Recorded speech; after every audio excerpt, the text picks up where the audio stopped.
Most people's retirement dreams don't match their financial reality. Chris Hogan, author of Retirement Inspired, joins us now. Chris, why is it important for people to start planning for retirement now? Well, it's really important for people to wake up and start planning because the government's not going to take care of you. You know, it's just simply not going to be enough. The average Social Security payout is right around $13,000 a year.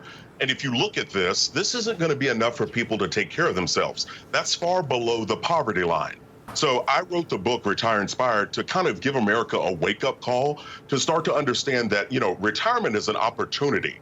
It's an opportunity for you to pursue your dreams and do more of the things that you want to do when you want to do it. But we have to plan and prepare right now. Hey, Chris, it's Kristen here. Good to see you again. I wrote a little bit earlier this week about how parents right now are actually sacrificing their own retirement savings essentially to pay for their adult children. I'm wondering if you can talk to me about this and how big of an issue that might be given the retirement crisis that we have going on right now in the country. Kristen, this is a major issue. Anytime you have parents not taking care of themselves to be able to take care of adult offspring, that's what I call them, because adult and children, it doesn't go together. It's like an oxymoron. And so these are their grown adult offspring, children. And so it's okay to help, but what parents don't understand is that they're hindering themselves. I talk about in my book, the last thing we want to do is to become a burden to our children later in life. And if we don't take care and plan for retirement, that's exactly what's going to happen. It's going to fall to family and friends to take care of us when we can't take care of ourselves. So I think we have to put some guidelines in place. Be aware, it's like when you're flying, they tell you, the flight attendants will tell you, if there's a loss of cabin pressure, secure your own oxygen mask before you try to help others. And I think this is exactly that same scenario. People need to put themselves in a position that they're taking care of themselves, properly planning, using 401ks and 403bs for their future, and then help their kids if they can, but not at the sake of their own financial future. It's easier said than done. I mean, obviously, we all want to help our kids, or if we are the children, we want to be helped as well. But what's wrong with the theory that, look, I have my house, I'm going to be able to take out a reverse mortgage, I could just die deep in debt. Is there anything wrong with that strategy?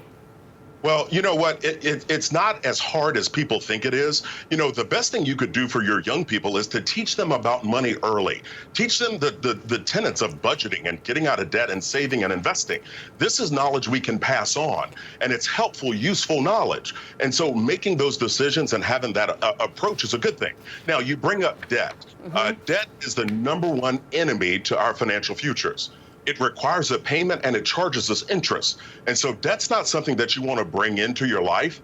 And the last thing I want to tell people to do is just to ignore it. I want people to attack debt and get it out of your life. Listen to me, when you get out of debt, you give yourself a raise. That allows you to do more things for your family.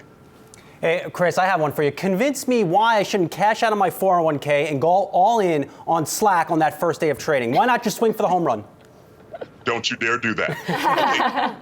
There are two reasons why you don't want to cash out your 401k. Number one, it's called penalties and interest.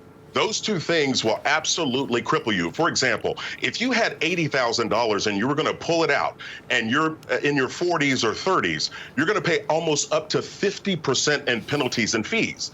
So that 80 that you pulled out is going to look more like 40. But here's the real problem. You've stopped compound interest from happening. You see, compound interest is the eighth wonder of the world. I absolutely love it because now your money is growing when you start to invest in 401ks and Roth IRAs. So we want to leave that money there, allow it to continue to grow. There's nothing wrong with getting an extra job to save up to pay cash for something. That's what America needs to hear. You can enjoy some things and have fun, but not at the sake of your financial future. We have to save some money in order to have some to spend later. So, Chris, talk to me about numbers, because not a lot of people are saving enough. So how much really should people be putting aside for their retirement? Well, Kristen, I've been telling people for years that the goal is to save about 15% of your household income toward retirement. Now, when I say toward retirement, I'm talking about using 401ks, 403bs, Roth IRAs, and IRAs. That percentage is kind of an industry standard that if you do that over time, you're going to allow compound interest to grow. Plus, you're going to be able to know that my nest egg is growing and I'm going to have something to live on later. So that's a great place to start. But I only want you to invest after you got yourself out of debt and you've built up a 3 to 6 month emergency fund. All right, Chris Hogan, good to see you again. Good to see you, my friend.